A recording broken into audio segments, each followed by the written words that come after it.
일본은 옛날에부터 외부의 재단을 사용합니다. 사사카와 재단이라든가 한국에 여러 가지 돈을 제공하고 있는 곳이 아닌가 추측할 수가 있어요. 예를 들면 연세대학교에 100억 원을 기부하거나 많이 했어요. 어디에 오르막치고 있는지 전혀 나타나지 않아요. 그러한 재단이 많이 움직이고 있다고 보통의 생각이에요. 또 한국 분들은 이런 거 몰라요.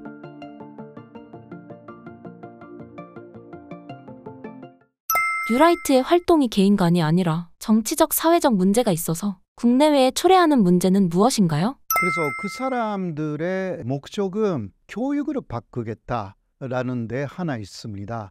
그래서 뉴라이트계의 국사교과서라든가 나오기 시작했거든요. 이게 또 국정교과서에 많이 뉴라이트계 사람들의 의견이 반영되기 시작했고요. 결국은 교육을 바꾸겠다라는 데 목적이 있기 때문에 교육을 하려고 하는 사람들, 그리고 교재를 집필하는 사람들의 수준이 문제가 되는 것입니다. 뉴라이트계 사람들의 아까 그게 거짓말인가요? 예, 이렇게 금방 속아 넘어가잖아요. 그렇죠? 그러니까 그거는 핵심 부분을 교육 안 하고 있다라는 거. 요새 또 속아 넘어가는 내용 아마 교재에 나중에 많이 들어갈 것 같은데요. 그 하나 조금 말씀드리면 일제강점기에 일본에 쌀을 곤출했다. 그거는 거짓말이다. 그 사람들이 주장하죠. 곤출이 아니라, 그러니까 무료로 일본에 보낸 게 아니다. 그냥 수출이었다. 거기에 대해서 어떻게 생각해요? 그러니까 왜 그런지 뭔가 잘못되어 있는 것 같이 생각하지만 뭐가 진짜 잘못되어 있는지 정확하게 모르잖아요. 그렇죠?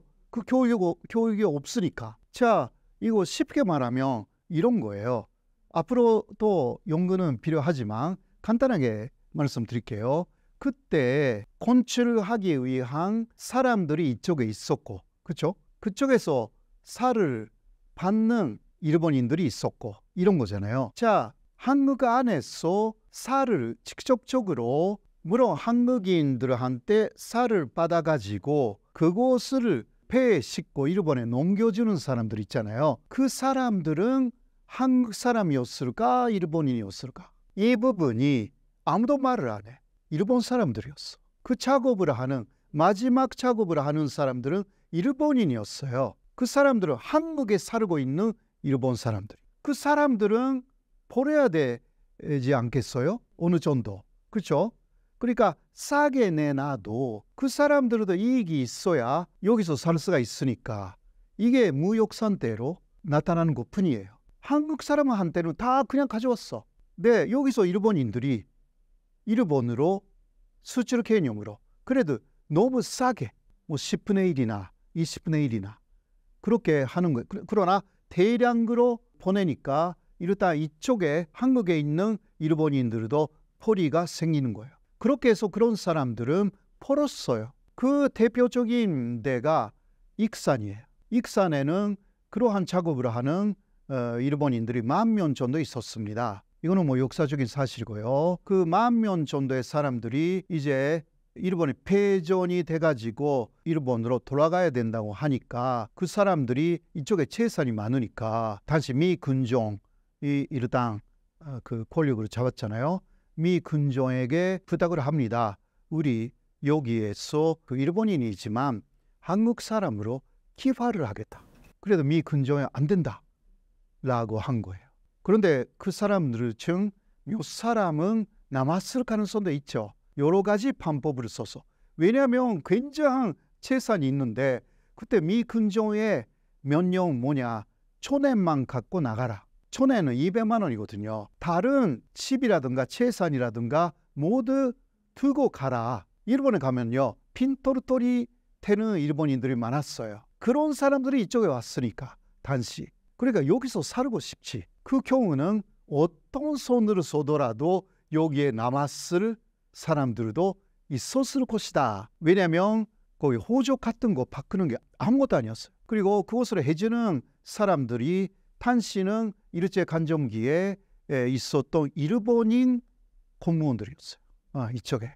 혹은 완전히 일본인을 위해서 일하고 있었던 공무원들이니까 조금 돈으로 치면 호적 같은 거 금방 만들어졌대요. 혹은 죽은 사람들의 호적을 그냥 바꿔놓기 충분히 할 수가 있었대요. 그러니까 핵심은 수줄이라는 그 숫자를 제시하는 거잖아요. 그 사람들이. 그거는 바로 그런 일본인들 사이에서만 있었던 그러한 동거래에 불과하다라는 거예요. 거기까지 이야기를 하면 그거는 문제가 있구나 라고 생각하는데, 거기까지 연구도 없고 오히려 이상한 사람들이 연구를 하고 알으면서 속이는 것이니까, 그래서 지식적인 부분에서의 왜곡이라든가 나르초라든가 이런 것을 너무 정치적으로 마지막은 쓰고 있다라고 보는 거예요. 저는.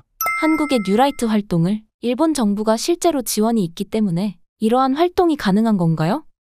일본 정부가 지원하지 않아도 일본 정부가 어떤 일본의 거대한 재단에 지원해라 라고 하면 그쪽으로 지원합니다. 일본 정부는 어느 정도의 예산이 잡혀 있잖아요. 그러니까 거기서 많은 것을 할애해서 하기가 그렇게 쉽지는 않아요. 네, 그렇기 때문에 일본은 옛날에부터 외부의 재단을 사용합니다. 사사카와 재단이라든가 굉장히 큰 재단이 있어요.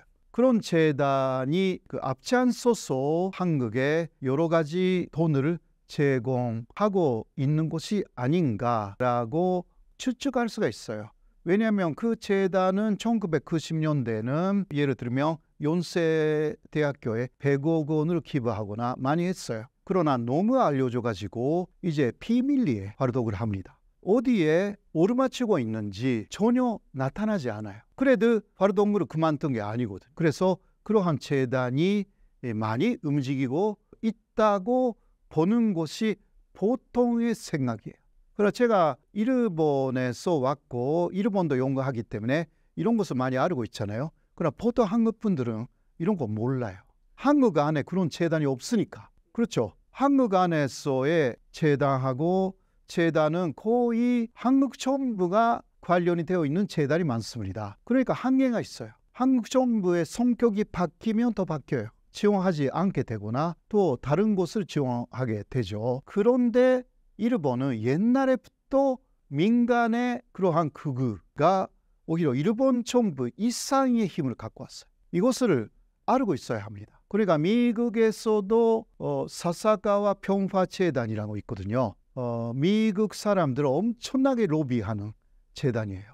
너무 유명해요. 미국에서는. 거기에는 네노라 하는 유명 인사들이 다 임원이 되어 있어요. 유명 인사이지만 돈이 필요한 사람들이 사사카 평화재단에 돈을 많이 받아요. 그렇게 해서 예를 들면 일본 총리가 미국으로 간다 하면 거기서 함께 심포지움을 해요. 그렇게 해서 또 미국 정부에 많이 혹은 미국 정부에 이 사람이면 지원해야 되겠다라는 사람에게 돈을 주는 거죠.